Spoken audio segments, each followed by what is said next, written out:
11 राज्यों में होने वाले उपचुनाव को लेकर चुनाव आयोग ने जारी की तारीख। 3 नवंबर को 56 विधानसभा सीटों पर डाले जाएंगे वोट।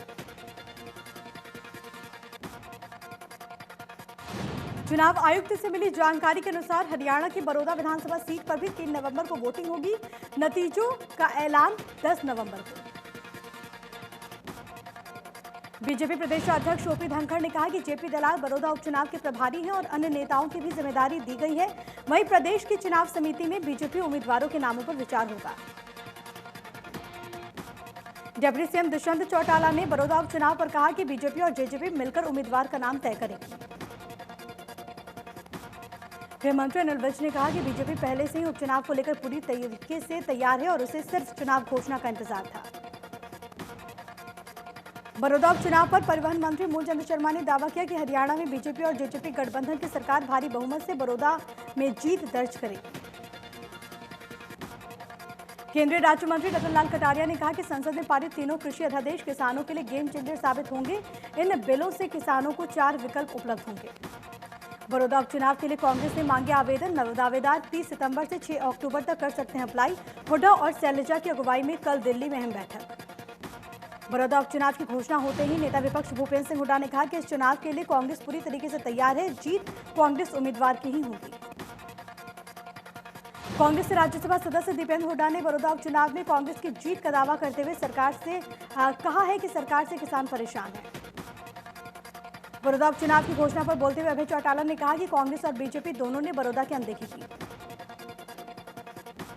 बड़ौदा उपचुनाव को लेकर डिप्टी सीएम दुष्यंत चौटाला ने कहा कि उपचुनाव में उम्मीदवार गठबंधन का होगा। बड़ौदा बीजेपी जेजेपी मिलकर उम्मीदवार का नाम यहां पर तय करेगी। दोनों पार्टी के प्रदेशाध्यक्ष मिलकर नाम तय करेंगे। साथ ही साथ उन्होंने चुनाव में जीत का दावा भी किया।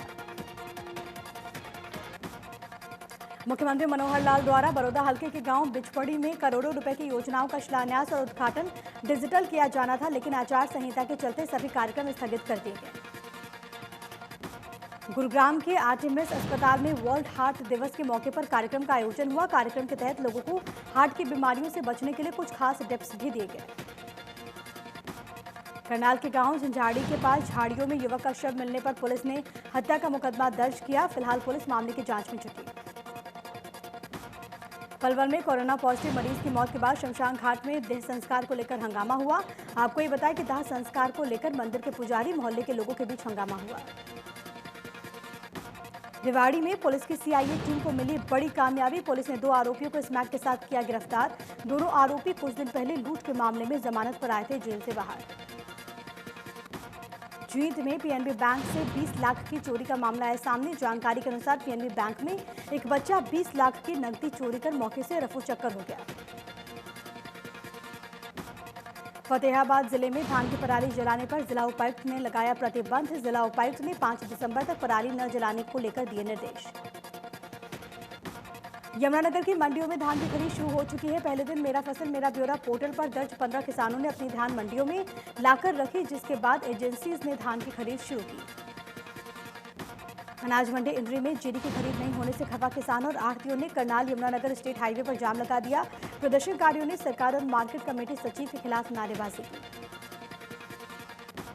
पलवल के गांव मानपुर में शराबी पुत्र ने गोली मारकर अपने पिता की हत्या कर दी। मुंडकटी थाना पुलिस ने मृतक के दूसरे पुत्र की शिकायत पर आरोपी पुत्र के खिलाफ मुकदमा दर्ज कर जांच शुरू कर दी। हरियाणा के मशहूर एक्टर रेणु चौधरी के बीच रोड पर मारपीट का वीडियो हुआ वायरल, जिसमें 2 महिलाएं आपस में लड़ रही हैं। गुरुग्राम में बीती 23 अगस्त को हार्ले डेविडसन बाइक सवार आलोक गुप्ता के एक्सीडेंट का सीसीटीवी फुटेज आया सामने। महम के बैंसी गांव में 62 वर्षीय भेड़ की गोली मारकर हत्या कर दी गई। पुलिस और ऑफिसर प्रभारी सरोज दहिया मौके पर पहुंचे, साक्ष्य जुटाए।